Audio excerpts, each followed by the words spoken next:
Hey there, it's Pete with GCI Turf. Hope you're having a great day today. I'm out here in the little field and I'm trying to create an area to plant some grass seed. I've got some new stuff coming in I'm playing around with, and I need somewhere to plant it, and I don't have anywhere to shop, getting ready to sell my home. I took the landscape rake on the Ventrac and cleaned off, pushed off all of the sticks, leaves, debris, rock, junk. Got it pretty much down to bare dirt. Previous owners had a couple of big piles of dirt here, and I just so happened to have a big hole right here. So I took that dirt from right here, I put it over there with a bucket, and now I need to get the power rake, and I'm going to power rake all of this and get it flattened out and smooth. And you can see I've got a couple of trees leaning, 1, 2, 3 trees actually leaning right there, and all those are going to be gone because I want to cut them, get them down before I do all this work right here, because it would be stupid to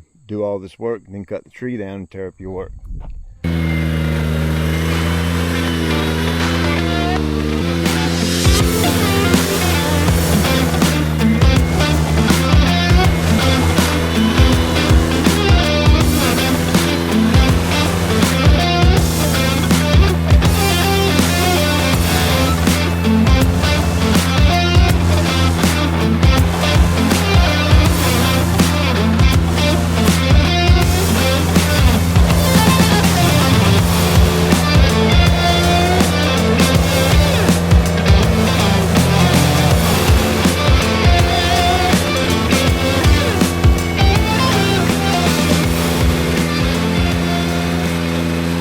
So why grade before you till? If I'm going to rototill this anyway, why grade it first? Well, if I've got a humpy, bumpy area and I rototill it, seed, and press it back down, then I'm going to end up with a roly-poly area. So I grade it, level it smooth.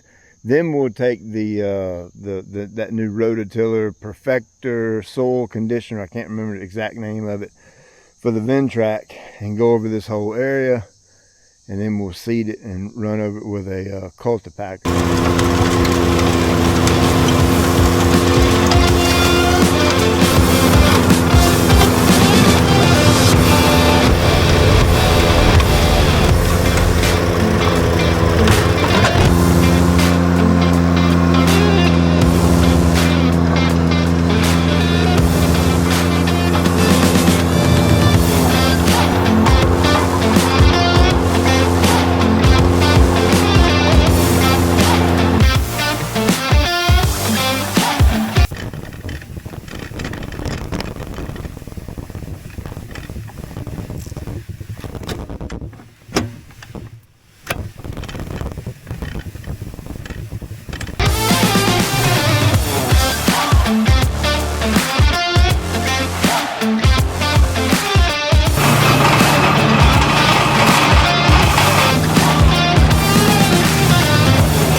So I have 4 1,000 square foot test plots. 1, 2, 3, 4. The outskirts right here is the GCI Turf type tall fescue, A-list blue tag seed that's current and available on the website right now. And the well's not looking real good, so yeah, I'll have to haul water out here to water it. I'll just swing by here in the afternoons. I'm gonna water this as should be watered, whereas that spot up in the front field that we just watered one time and then we're just letting rain take care of it, I'm still not going to touch that. But this back here, I'm going to water it pretty much every afternoon. On my way home, I'll bring my ABI water trailer in and hose it down. Let me say this right quick. There's a difference in flat and smooth. Okay, this field area is not flat by no means. It's elevated from up there all the way down here to the corner, and then it's also elevated from the top side all the way to the bottom side. So it's a slant both ways. So it's not flat like a pool table. But this area I graded is smooth like a baby's bottom. Okay, so when I mow it, yeah, I'm gonna be mowing a little uphill and a little side hill and a little downhill. I'm not mowing flat ground here, but my mowing will be enjoyable because it's smooth. Fescue bluegrass, ryegrass, surrounded by GCI turf top tall fescue. We're planning to put the house on the market at any day now. So if it does sell, I need somewhere to mow grass and fertilize and YouTube, all that kind of thing. So that's what this is going to be. Hey, appreciate you taking time out of your day to watch. I'll check you later.